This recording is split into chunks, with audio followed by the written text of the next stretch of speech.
ওয়ালাইকুম আসসালাম। সবাই ভালো আছো? বসো। আজকে আমাদের কি পড়া?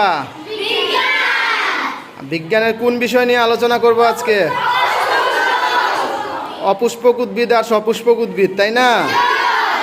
আচ্ছা, আমরা এইটা গতকালকে শ্রেণী বিভাগ পড়েছিলাম, আর আজকে আমরা তোমাদেরকে বাড়িতে কিছু কাজ দিছিলাম, তাই না?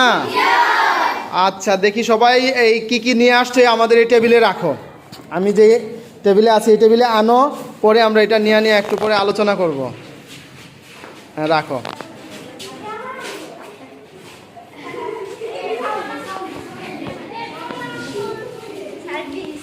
হ্যাঁ, বীজগুলোও রাখো।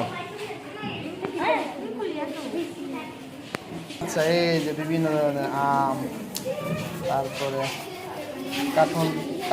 কাঁঠালের বিচি না, তারপরে এই যে ফরাসের বিচি। গুড। আমরা আসলে আচ্ছা, হ্যাঁ, আমরা সবাই আজকে বিজ্ঞানী হয়ে যাবো। এই যে চাউল, আসলে চাউল আর কি, ধান কেউ পাও নাই না? এই যে ধান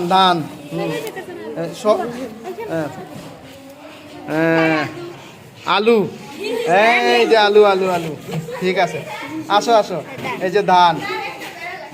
আচ্ছা, দাঁড়াও, এই যে কি এটা? কুমড়ার বিচি না? আচ্ছা, কুমড়ার বিচি রাখো, কয়েকটা 2-3টা রাখো। এখন তোমরা সবাই গিয়া বসো, পরে আমরা এগুলা এই তোমার ভাগ অনুযায়ী সাজানোর চেষ্টা করব। সবাই বসো। ওকে, ধন্যবাদ। যারা যারা এই যে বিভিন্ন উপকরণ এনেছে তাদের জন্য সবাই একটা জোরে করতালি দাও। ওকে, ধন্যবাদ। প্রিয় শিক্ষার্থীরা, আমরা গতদিন যে ক্লাস করেছিলাম, এই ক্লাসের ভিতরে আমরা উদ্ভিদ জগৎ সম্পর্কে জেনেছিলাম, তাই না? এই যে এখানে লেখা আছে, উদ্ভিদ জগতের কয়টা ভাগে ভাগ করা হয়েছে? একটা হচ্ছে বলতো অপুষ্পক উদ্ভিদ কি? যে সকল উদ্ভিদের ফুল হয় না। আরেকটা কি? ফুল হয়। আচ্ছা, একটু পরে আমরা অপুষ্পক উদ্ভিদে আসবো। এখানে খেয়াল করো, সপুষ্পক উদ্ভিদ আবার কয় ধরনের? একটা হচ্ছে নগ্নবীজি। বলো তো নগ্নবীজি কাকে বলে? কেউ বলতে পারবা? বলো। বীজ হয়, ফলের ভিতরে হয় না। বীজটা কই থাকে? ফলের বাইরে। তাকে বলা হয় নগ্নবীজি। গুড, বসো। এবার আবৃতবীজি কাকে বলে? তুমি বলো তো। হ্যাঁ, যে সকল ফলের বীজ হয় তাকে ফলের ভিতরেই থাকে আর কি, গাছের মানে যে সকল বীজ ফলের ভিতরে থাকে তাকে বলা হয় আবৃতবীজি উদ্ভিদ, নাকি? আচ্ছা, এরপরে দিকে দেখাও। আবৃতবীজি আবার কয় ধরনের? দুই ধরনের। একটা কি?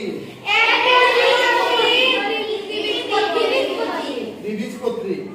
আচ্ছা, আমরা এই যে অসংখ্য আমাদের উপাদান আছে, আমরা আজকে একটা করে টেস্ট করব, কোনটা একবীজপত্রী, কোনটা দ্বিবীজপত্রী, কোনটা সপুষ্পক, কোনটা অপুষ্পক, তাই না? আচ্ছা, এর জন্য একটা জিনিস খেয়াল করো। আমি আমার বাড়ি থেকে একটা উপকরণ নিয়ে আসছি, ঠিক আছে? আমরা এই শীটের ভিতরে আমাদের এই ইয়েগুলা মানে যে তোমরা যে উপকরণগুলা বাড়ি থেকে নিয়ে আসছো সেইটা আমরা স্থাপন করার চেষ্টা করব। ওকে? আচ্ছা, বলো তো, তুমি আসো, তুমি এদিকে আসো। এটা কোন ধরনের উদ্ভিদ? এইখানে দেখা বলো, এটা কি অপুষ্পক না সপুষ্পক? সপুষ্পক। এই সপুষ্পক উদ্ভিদের মধ্যে এটা কি নগ্নবীজি না আবৃতবীজি? আবৃতবীজি। এরপরে এটা দ্বিবীজপত্রী না একবীজপত্রী? কেন দ্বিবীজপত্রী? এর বীজটা দুই ভাগে ভাগ করা যায়, তাই আমি এটাকে এইখানে রাখলাম। এই যে আমাদের আরেক শিক্ষার্থী একটা আমের বীজ এনেছে, এই বীজটাকে যদি আমি ভাঙার চেষ্টা করি, এই যে দেখো বাংলা কয়টা পত্র? এই কারণে এটার নাম কি? দ্বিবীজপত্রী। আচ্ছা, দ্বিবীজপত্রীতে রাখলাম। ওকে, এবার দেখো, তুমি যাও, তুমি আসো। বলো তো এগুলা কি বলো তো? ধান। ধান কোন উদ্ভিদ? অপুষ্পক না সপুষ্পক? না, ধানের তো বীজ হয়, সপুষ্পক।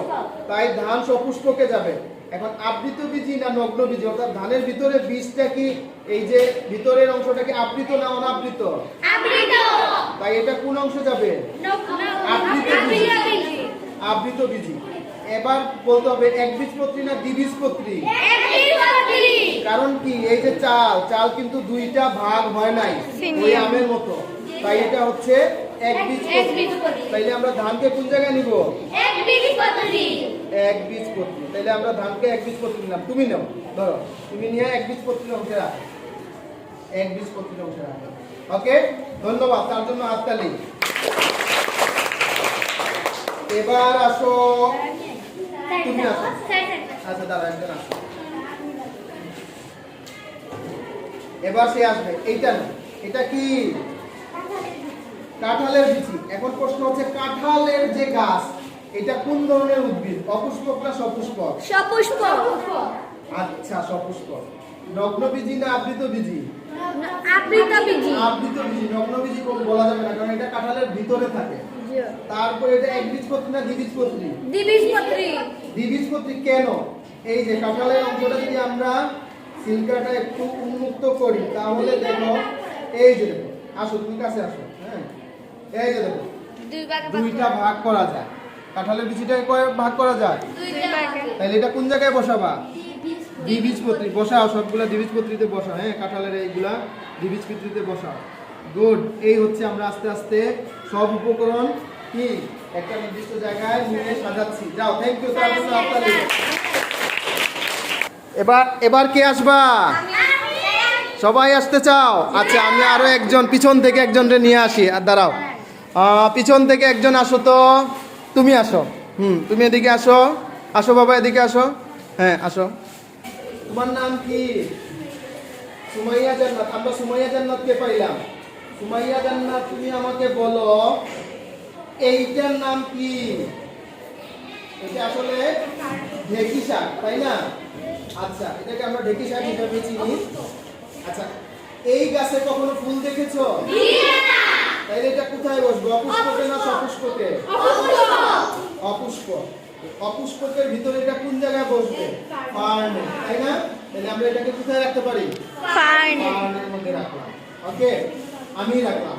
ঠিক আছে, আমার এইখানে একটা মাত্র ফার্ন জাতীয় জিনিস আছে, আর তো দেখা যাচ্ছে না, তাই না? আচ্ছা, ধন্যবাদ, তাকে অসংখ্য ধন্যবাদ। এখন একটা খুব ভালো জিনিস আছে আমাদের সামনে, সেটার জন্য তুমি আসো। এইটা নাও। এটা কি গাছ? এবার বলো, পেয়ারা গাছ কোন অংশে পড়বে? সপুষ্পক। Very good. সপুষ্পকে কোথায় পড়বে? আবৃতবীজী না নগ্নবীজী? Very good. একবীজপত্রী না দ্বিবীজপত্রী? দ্বিবীজপত্রী। তোমরা জানো, বইয়ে আছে লেখা না? আচ্ছা, অনেক সময় তোমরা পেয়ারা গাছের বীজ বা পেয়ারার যে বীজ, সেই বীজ ভাঙবা, ভাঙলে দেখবা যে সেটা আসলে দ্বিবীজপত্রী। রাখো সেটা। দ্বিবীজপত্রী কোথায় রাখবা? এইখানে না? আচ্ছা, আমরা সবই মোটামুটি দ্বিবীজপত্রীতে পড়ছি। থ্যাংক ইউ, তোমাকে ধন্যবাদ। এইবার খেয়াল করো, তুমি এখান থেকে একটা নেও তোমার মন মতো। এটা এগুলা সব, এগুলা কি? না, এগুলার নাম কি? না, এগুলা কি বলো তো? ফরাসের বিচি। আচ্ছা, ফরাসের বিচি কোন জায়গায় পড়বে বলো তো বাবা? সপুষ্পক। সপুষ্পকের কোথায়? নগ্নবীজী না আবৃতবীজী? আর আবৃতবীজীর কোথায়? দ্বিবীজপত্রী না একবীজপত্রী? দ্বিবীজপত্রীতে পড়বে? নিশ্চিত? তাহলে রাখো তো, কোথায় রাখবে? হ্যাঁ, এই তো আমাদের খেলা জমে উঠেছে। এই তো, ধন্যবাদ। ওর জন্য একটা করতালি। আচ্ছা, দ্বিবীজপত্রী। আর কে আসবা? তুমি একটা নেও তো, দেখি তুমি একটা নেও। আচ্ছা, এটা কুমড়া। হ্যাঁ, আচ্ছা কুমড়া, বলো তো এটা কোন জায়গায় পড়বে? সপুষ্পক। সপুষ্পক। নগ্নবীজি না আবৃতবীজি? নগ্নবীজি। নগ্নবীজি। নগ্নবীজি তৈলে নগ্নবীজি আবৃতবীজি। কেন নগ্নবীজি নয়? কারণ এটা তো কুমড়ার ভিতরে থাকে, তাই এটা আবৃতবীজি। কোথায় পড়, দেখাও তো, দেখা কোথায় পড়বে? আবৃতবীজির কোথায়? একবীজপত্রী না দ্বিবীজপত্রী? দ্বিবীজপত্রী। কেন? এটারে ভাঙা। ভাঙা যায়, ভিতরে দুইটা বীজপত্র আছে, তাই না? আচ্ছা, রাখো, যাও, ওর জন্য একটা করতালি। প্রিয় শিক্ষার্থীরা, একটু অপেক্ষা করো, বসো এখন। তোমরা সবাই কি ব্যাপারটা বুঝতে পেরেছো? এখন আসলে আমরা আমাদের কিছু সীমাবদ্ধতার কারণে এবং কিছু কিছু উপকরণ আমাদের জন্য ক্ষতিকারক, এই জন্য আমরা আনতে পারি নাই, যেমন ছত্রাক, শৈবাল, এগুলো আমরা পারি নাই। তারপরে নগ্নবীজি উদ্ভিদটা আমাদের কাছে নাই আসলে। তোমরা কি কেউ নগ্নবীজি উদ্ভিদের উদাহরণ দিতে পারবে? হ্যাঁ, এটা তো তোমাদের বইয়ে থাকার কথা। তোমরা সাইকাস পাইনাস জাতীয় যে গাছগুলা ছিল, ওই গাছের ফল কিন্তু এই রকম হয়, বুঝছো? আচ্ছা, আমরা কি উদ্ভিদ জগৎ সম্পর্কে মোটামুটি বুঝতে পেরেছি? আচ্ছা, ধন্যবাদ সবাইকে। আমাদের পড়া শেষ। এখন আমরা এটা কি করব? ওয়ালে লাগিয়ে রাখবো। যারা আসে নাই তারা আজকে দেখবে নাকি পরবর্তীতে। তোমরা এই বিষয়টা নিয়ে তাদের সাথে আলোচনা করতে পারবে? ওকে, গুড। সবাই